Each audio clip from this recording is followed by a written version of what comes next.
வணக்கம். என்னடா அவசர அவசரமா இந்த வீடியோ பதிவு செஞ்சதுக்குரிய போடுற காரணம் என்னன்னு சொன்னா, இந்த செங்கேடி பிரதேசத்துக்கு உட்பட்ட சில இடங்கள்ல இருக்க தனியார் நிதி நிறுவனங்கள், அதாவது நுண்கடன் குடுக்குற நிறுவனங்கள், லோன் குடுக்குற நிறுவனங்கள் வந்து இப்ப ஒரு கிழமையாவே பார்த்த இப்ப நான் 2, 3 இடங்கள்ல விசாரிச்சேன்.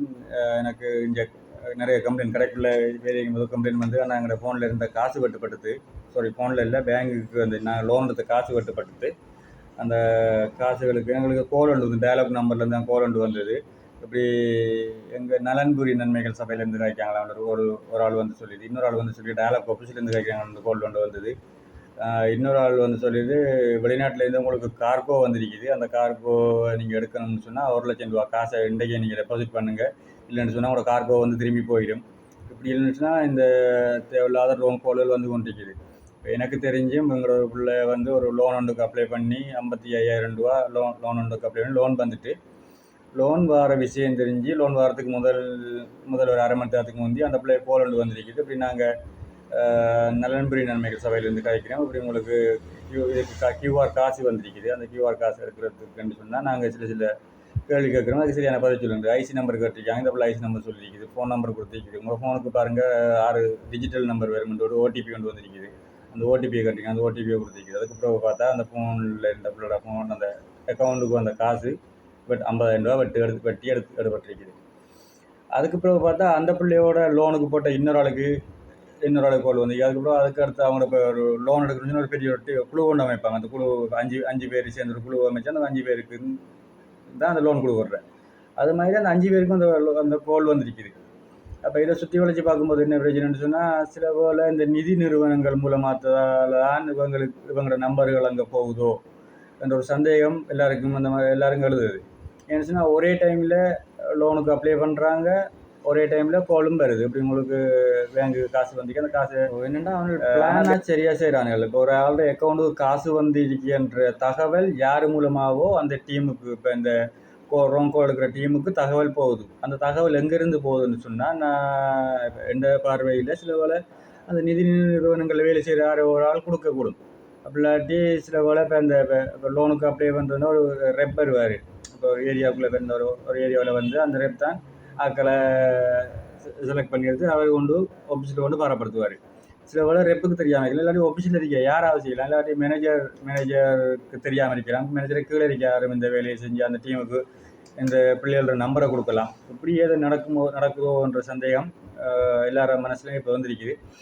நிறைய பேருக்கு மட்டக்களப்பு மாவட்ட பொறுத்த மட்டும் டெய்லி கோல் வந்து கொண்டிருக்கு. அந்த ஒவ்வொரு ஏரியாவுக்கும் கோல் போயிட்டே இருக்குது. நேற்று நான் ஒரு டிக்டாக் பார்க்கும்போது பார்த்தேன், டயலாக்ல உங்களுக்கு மெகா வாசனை மூலமாக உங்களுக்கு வந்து லாட்ரி விழுந்திருக்குது, அதை எடுக்கிறதுக்கு வந்து நீங்கள் ₹25,000 காசு போடுங்க என்று சொன்ன மாதிரி எல்லாம் நேற்று ஒரு வீடியோ வந்து ஆயிடுது. அதே வாய்ஸ் அதே ஃபோன் நம்பர். நான் இப்போ இந்த ஃபோன் நம்பரை சொல்கிறேன். என்ன ஃபோன் நம்பர்னு சொன்னால் 076 44 79 470. இதுதான் அந்த ஃபோன் நம்பர். இந்த ஃபோன் நம்பரில் இருந்து தான் எல்லாருக்கும் கால் போகுது. நான் அந்த நம்பரை இதில் மென்ஷன் பண்ணுறேன்.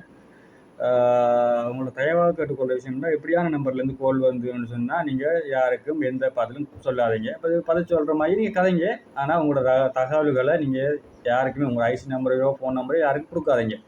இப்போ ஒரு நிதி நிறுவனங்கள்ல இருந்தோ இல்லை ஏதாவது நலன்புரி நன்மை சேவையிலோ இல்லை டயலாக்ல இருந்தோ உங்களுக்கு கால் வரும்னு சொன்னால் உங்களோட சகல டீட்டெயில்ஸும் அங்கே இருக்கும். அவங்க வந்து உங்களோட ஐசி நம்பரை கேட்டோ உங்களோட ஃபோன் நம்பரை கேட்டோ வாங்க வேண்டிய தேவை அவங்களுக்கு இல்லை. என்ன சொன்னால் உங்களோட சிம்மில் வந்து உங்களோட ஐசி நம்பர் ரெஜிஸ்டர் பண்ணப்பட்டிருக்கால, அப்போ அங்கே ரெஜிஸ்டர் பண்ணப்பட்டு தான் இருக்கும். அதனால் அவங்க உங்களோட வந்து ஐசி நம்பர் கேட்க மாட்டாங்க.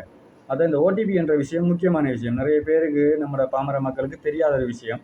இப்போ இந்த பேங்க்லாம் இப்போ நிறைய வீடியோ நான் போட்டிருக்கேன். இந்த லெஸ் வித் கார்டு ஒரு சிஸ்டம் வந்துருக்குது. கார்டும் தேவையில்லை, ஒன்றும் தேவையில்லை, ஃபோன் நம்பர் மட்டும் இருந்தால் காணும் அக்கௌண்ட்ல காசை வெட்டி எடுத்துக்கொள்ளலாம் என்ற ஒரு சிஸ்டமெல்லாம் நீ வந்துட்டு. ஆனால் அதெல்லாம் பாதுகாப்பான சிஸ்டம். நம்ம சரியாக பயன்படுத்தாதால தான் நிறைய பேர் காசை நிறைய பேர் இழக்க வேண்டி வந்திருக்குது. அதாவது இன்னொரு 3வது நபருக்கு வந்து நம்மளோட ஓடிபியை கொடுக்குறதால வர பிரச்சனை தான் இது. மேலதிக தகவல்கள் பார்ப்போம். நான் இது சம்மந்தமாக மேலிடங்களுக்கு அறிவிச்சிருக்குது, டயலாக் ஆஃபீஸுக்கு சொல்லியிருக்குது. இது சம்மந்தமாக இப்போ நிதி நிறுவனங்களோட மேனேஜர்கிட்ட நான் இப்போ இது சம்மந்தமாக கதைக்க போகிறேன். என்ன நிதி நிறுவனம்னு அந்த இடத்துல சொல்லுவேன். சில வேலை சட்ட பிரச்சனை வந்திருக்கும்ன்ற ஒரு யோசனை தான். இல்லைன்னு சொன்னால் நிதி நிறுவனத்தில் பேர் என்னன்னு சொல்லுவேன். இப்போ நிதி நிறுவனங்கள்ட்ட அவங்கள்ட்ட இப்போ ரெப்பிட்டாக காய்ச்சினா ரெப்பிட்டாக காய்ச்சறதுல தான் மேனேஜருக்கு கோலை ட்ரான்ஸ்ஃபர் பண்ணுறாங்க, லேட்டாக எடுக்கட்டாமல் தெரியல. அது சம்மந்தமாக நான் கேட்சி போட்டு விளக்கத்தை அவங்களுக்கு சொல்லுவோம். அப்படி இல்லைன்னு சொன்னால் நிதி நிறுவனங்களுக்கு நாங்கள் வைக்கிற ஒரே ஒரு கோரிக்கைன்னு சொன்னால், நீங்கள் எந்த ஒரு அக்கௌண்ட்டுக்கும் உங்களோட நிதி நிறுவனம் காசு கொடுக்குவாங்க. அப்படி ஒரு ஆள் உங்களுக்கு லோனுக்கு அப்ளை பண்ணணும்னு சொன்னால் நீங்கள் கையில் காசாகவே கொடுங்க. ஏன்னு சொன்னால் இப்போ நடக்கிற பிரச்சனையெல்லாம் சும்மா பிள்ளைய தெரியாமல் மாட்டிக்கொள்ளுதுகள், ஒரு கஷ்டத்தின் தேவையில அது லோனுக்கு அப்ளை பண்ணுதுகள். அப்போ அப்படி இருக்கும்போது தங்களோட அந்த அவ்வளவு கஷ்டப்பட்டு அந்த லோனை எடுத்து தாங்கள் கட்டணும்ன்ற நம்பிக்கை எடுக்குது. ஆனால் அந்த லோனை கையில் இந்த கடன் பட்டு வாங்கின காசை கையில் பார்க்க முந்தையே காசை இழந்துடுதுகள். அதனால் தயவு செய்து சொல்கிறேன், நிதி நிறுவனங்கள், தனியார் நிதி நிறுவனங்கள்னு சொன்னால் அப்படி உங்களோட பேங்குக்கு ஒரு ஆள் லோனுக்கு அப்ளை பண்ணாண்டா நீங்கள் கூப்பிட்டு காசை கையிலே கொடுத்து விடுங்க. அப்படியான பிரச்சனைகள் அந்த லோனுக்கு அப்ளை பண்ணுறாங்க தவிர்த்து கொள்ளலாம் என்றது என்ற பிரதான கோரிக்கை. தேங்க்யூ.